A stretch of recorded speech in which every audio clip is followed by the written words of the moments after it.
Welcome to Rickshaw Scale Modelling. This is part 10 of the Airfix Hellcat scale 1 to 24. In part 9 I finished assembling the engine block. In part 10, attaching the engine block to the fuselage and starting to put in some of the panels. So let's jump into this. So to begin with, I'm painting the colour that goes right at the tip where the props are, and that's XF71 cockpit green for the inside.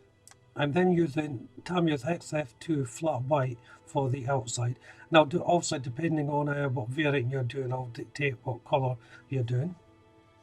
I'm also using the same colour to paint the white flashes. Now, what I've got here is just 2 strips of masking tape to mark off where the white is going to go.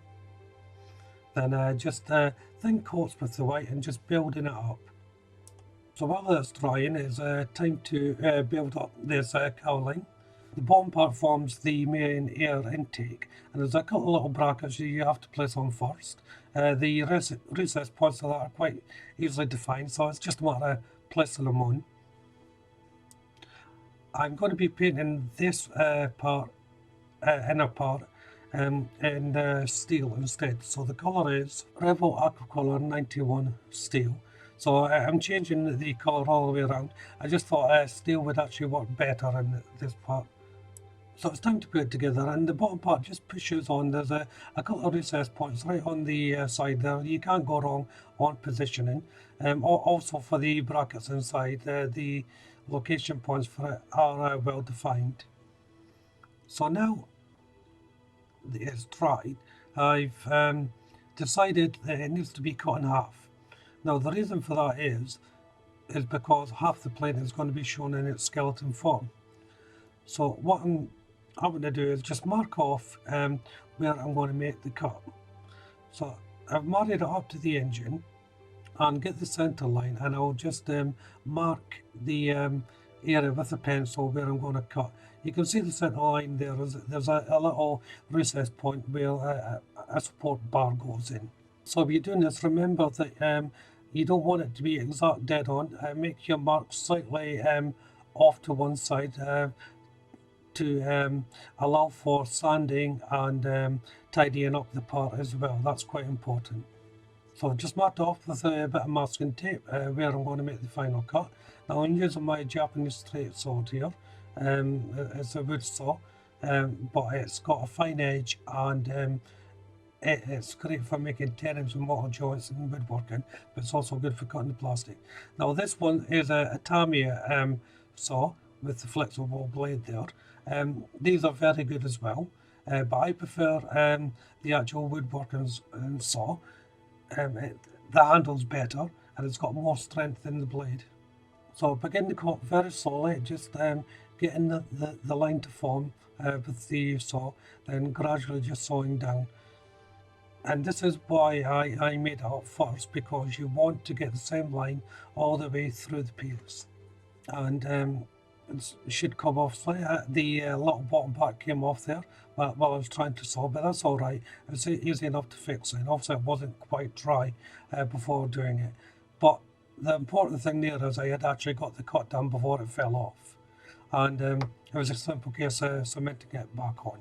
It says to build up some intercooler parts, and it's UA732 black rubber vulcanized by Life Color that I'm painting the little pipes and connections that go onto this.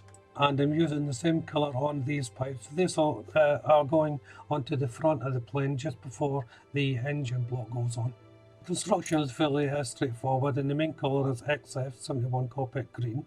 There is a cylinder as well, and that's getting painted in 99 aluminium, but it's basically just 2 halves put together.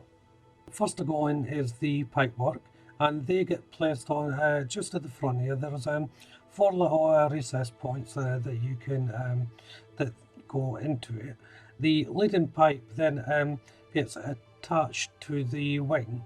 That there is one area for the one pipe to sit in. The second pipe, the instructions doesn't really tell you where to put it. It just the diagram just shows you it hanging in there, presumably because they thought the wing would be closed up. I haven't decided where to put it yet, but I'll have a look later. Next to go on is the little cylinder and unit, and that goes just above the pipe. So again, there's a location mark just above the pipes for it to sit into. So now I'm going on to the main intercooler here. And initially I decided to make this up fully, so I'm painting these parts in Tamier's X56 metallic grey. Now I should point out actually, this part that I'm making up here should have been made up near the beginning of the build, and the reason why I hadn't done it was because I wasn't sure how I was going to display the model, whether I was going to have it half skeleton or not. And now the reason that was important was because I would have to cut it in half like I did with the cowling near the prop. So now I've decided it's time to build it up. And this colour is Revel Aquacolor 59 Sky. And this is going to be the main colour for the underside of the aircraft. So while putting it together, you have a couple of choices whether to have some of the main manifolds opened or closed. I'm going to have mine opened, but that'll be slightly later on. I'm just prepping it now, and this is the part I'm putting in. So you can have this in the closed position or the open position, and that just sits in behind here. Now you can place this on after you put the main part on if you wish. In fact, it might actually be better, so that way you can get the proper positioning that you require. Last to go on is the front cover, and that just gets pushed onto the front here. Next is the connected cylinder that goes from the air intake to the actual engine. I'm painting this in Revel Aquacolor 91 aluminium, and you see it just fits in there. Now the front part of that I had to sand down a little bit. So first of all, I'm putting on the cowling. Now the recess points for that are the sticky out parts that you can see pointing out from the engine. Each one has its own little housing to go into, so you shouldn't have too much problems fitting it. Just make sure it's the right way around. So before I fit the connecting cylinder, it's time to cut this in half. So I did the same with the this part I did with the cowling. I marked it off and used a bit of tape to act as a guide. I'm just changing the blade over to a larger blade because it is a larger part to cut. And that's one of the reasons why I love using this saw. It's got 3 separate blades I can use. This is the main one. I've got the medium sized one next to me, and I have an even smaller one if need be. So I'm making the cut the same way, just starting off very slowly to make sure I've got the line. If you are doing this, make sure you hold the part quite firmly. You may want to put it in a vise if you have one before you cut, and I don't have one, that's why I'm just holding it. So it's a simple cut down. Now the disc structure may fall out at this point. If that's the case, it's not a problem. It's easy to put back in. In fact, it was good that mine did fall out because I had to modify it slightly. Now, because this is a cutaway that I've decided to do, the section that will have to be removed on the circular disc here. Obviously, when it was moulded, it was never intended to be shown, hence why the solid bit of plastic. So I'm just taking my snips and cutting little strips along, and then taking my hobby knife and just digging out the excess plastic. And then using my file just to go over it and taking it down to a smooth surface. And it's the same with the opposite end. So you've got the cylinder part opened and the mid disc open, as you can see there. Now before I can put this unit on, parts of it will have to be painted XF71 cockpit green on the underside of the fuselage.